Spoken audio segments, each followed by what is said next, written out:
चलिए आज हम स्टार्ट करने जा रहे हैं हमारा एक नया टॉपिक जिसका नाम होता है बायोलॉजिकल क्लासिफिकेशन। और बायोलॉजिकल क्लासिफिकेशन के अंदर एक सब टॉपिक होता है जिसका नाम होता है बैक्टीरियोफेज। इसको बैक्टीरियोफाज भी कहते हैं। आइए देखते हैं बैक्टीरियोफेज या बैक्टीरियोफाज जो होता है वो क्या होता है।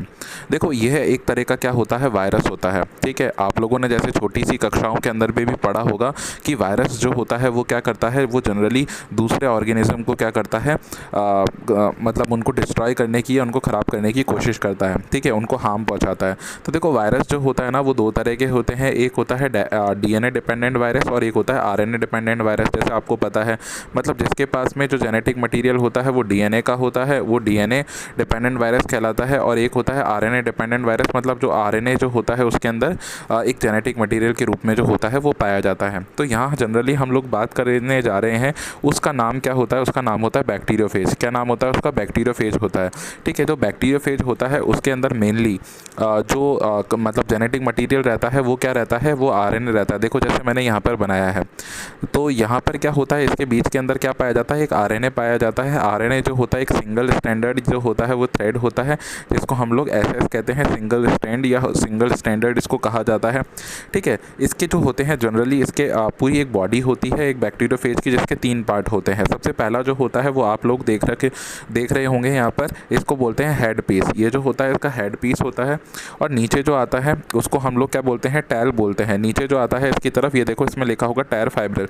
मतलब ये जो होता है कुल 6 टांगों के अंदर, मतलब 6 जो फाइबर्स होते हैं उनके अंदर जो होता है वो बटा होता है, फाइबर या फिब्रिल्स इनको हम लोग कह सकते हैं।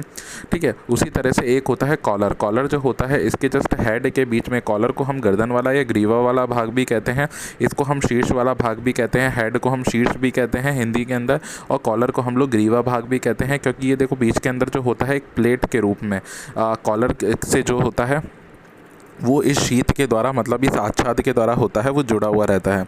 ठीक है, ये जो होता है ये बीच वाला पार्ट जो होता है इसको हम आधार भाग कहते हैं, जिससे 6 टांगें जो होती है वो लगातार एक ही क्रम के अंदर जो होती है वो जुड़ी हुई पाई जाती है। ठीक है, अब आता है कि देखो इसका जो हेड पीस होता है ना वो षष्ठफलकीय से लेकर अष्टफलकीय तक जो होता है, इसका शीर्ष जो भाग होता है वो पाया जा सकता है।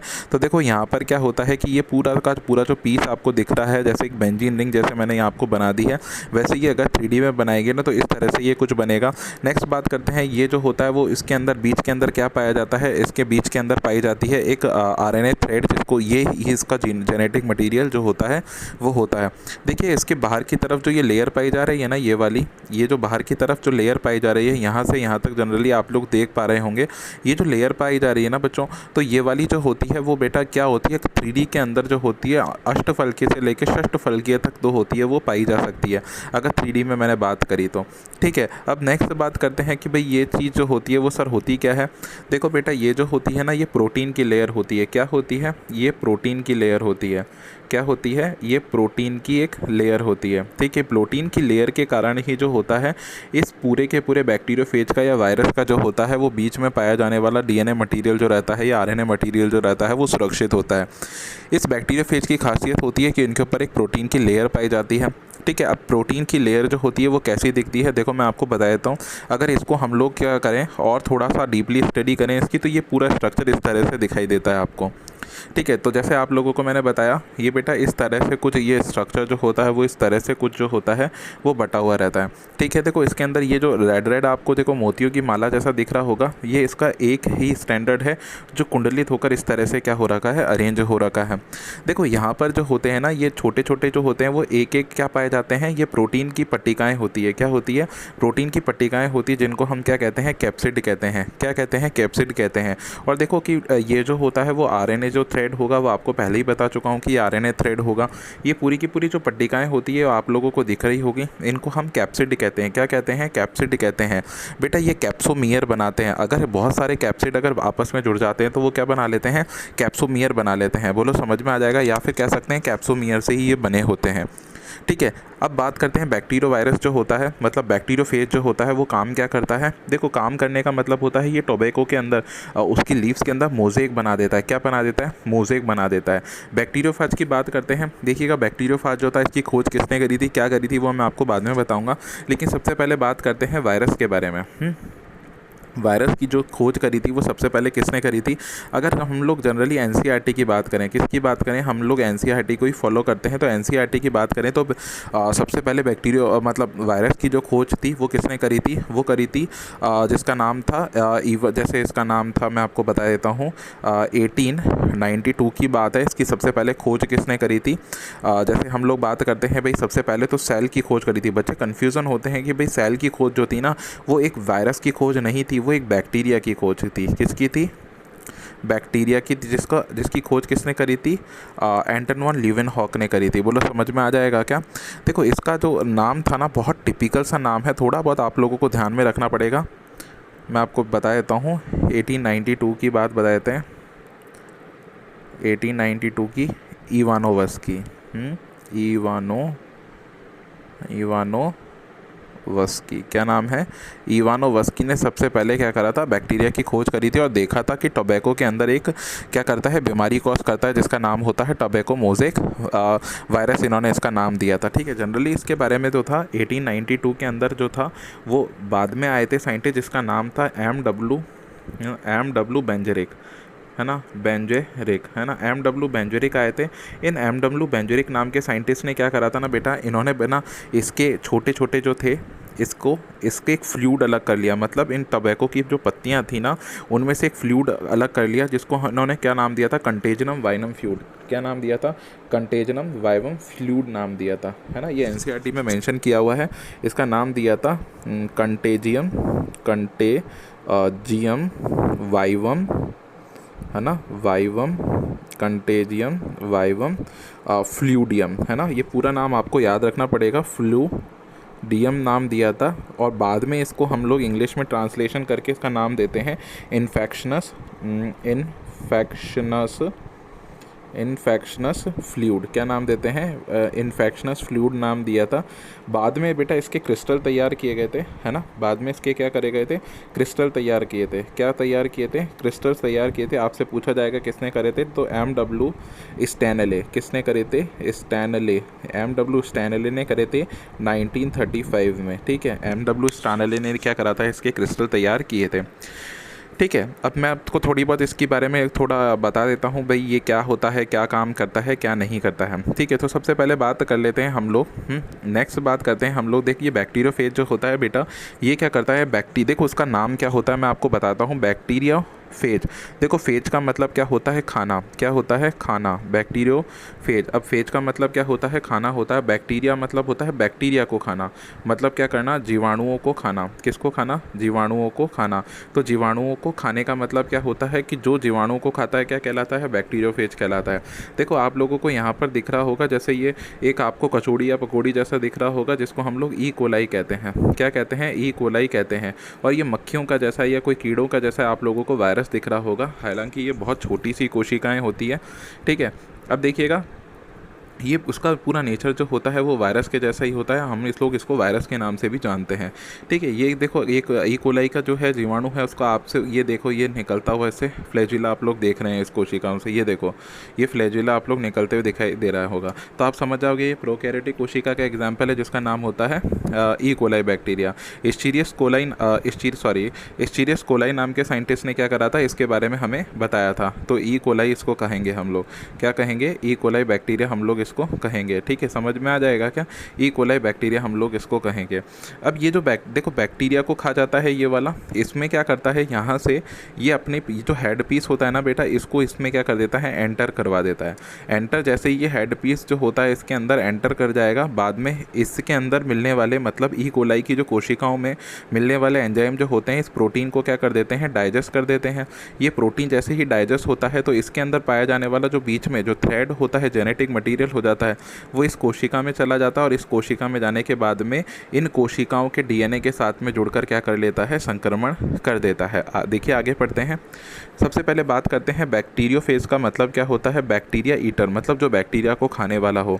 As the name suggest, as the virus that infect and replicate with in the bacteria. इसका नाम ये बताया गया है कि ये एक जो वायरस जो होता है वो इन्फेक्ट करता है या रेप्लिकेट करता है किसी बैक्टीरिया के अंदर, उसी से इसका नाम सुझाया गया है। ठीक है, नेक्स्ट बात करते हैं, आगे देखते हैं कि they are commonly called the phage. इसको कॉमनली हम लोग फेज के नाम से जानते हैं, जिसको खाना कहते हैं। दे आर फाउंड एवरीवेयर, ये हर जगह मिलता है, कॉस्मोपोलिटियन होता है, हर सर्वाइवर मतलब हर सर्वाइवल कंडीशन के अंदर मिल जाता है।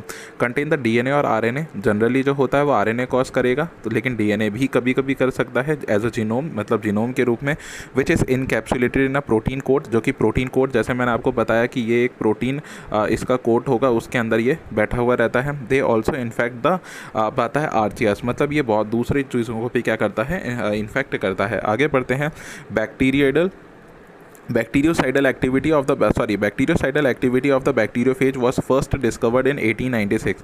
1896 के अंदर सबसे पहले इसकी एक्टिविटी देखी गई थी, जो बताई थी हमको, जिसने बताई थी, अर्नेस्ट हैनबरी ने बताई थी। अब Hankins in the water of river,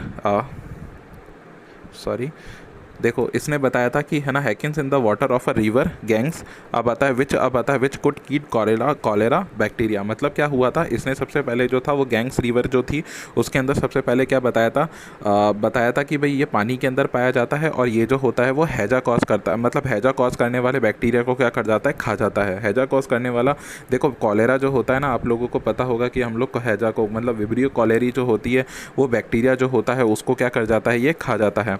ठीक है, नेक्स्ट बात करते हैं आगे। विलियम ट्वार्ट जो था वो डिस्कवर्ड करा था बैक्टीरियोफेज। आपसे क्वेश्चन यहाँ से आ सकता है, बैक्टीरियोफेज को ट्वार्ट नाम के साइंटिस्ट ने 1915 के अंदर इसकी डिस्कवरी को कर दिया था। देखिएगा, सबसे पहले बैक्टीरियोफेज की खोज हो गई थी, बाद में इसको वायरस के रूप में पहचाना गया था। अभी तक तो केवल ये पता था कि ये भाई बैक्टीरिया को खा जाते हैं। डी हैरली नाम के साइंटिस्ट थे टर्म द बैक्टीरियोफेज इन 1917, मतलब 1917 में बैक्टीरियोफेज जो नाम था वो डी हैरली ने दिया था इसका। ठीक है, as a show they the ability to kill the bacteria, इसकी बैक्टीरिया को मारने की क्षमता के आधार पर इसका नाम बैक्टीरियोफेज रखा गया। There are several type of phage virus, जैसे फेज वायरस मतलब होता है कि बहुत सारे प्रकार के होते हैं। दे इनफैक्ट सर्टेन बैक्टीरिया स्पेसिफिकली, मतलब कुछ जो सर्टेन बैक्टीरिया को ही क्या करते हैं, प्रॉब्लम क्रिएट करते हैं उनके लिए। They act in the same way as the antibiotic disturb the cell wall bacteria, ये बिल्कुल एंटीबायोटिक की जैसे बिहेव करते हैं। And have of the use for the some, they have the potential to be the use the against the antibiotic resistance pathogenic bacteria. तो इसको हम लोग क्या कर सकते हैं, एंटीजेनिक रेजिस्टेंस बैक्टीरिया के रूप में, मतलब गुड बैक्टीरियाज और पैथोजेनिक बैक्टीरिया के रूप में भी क्या कर सकते हैं, यूज़ कर सकते हैं।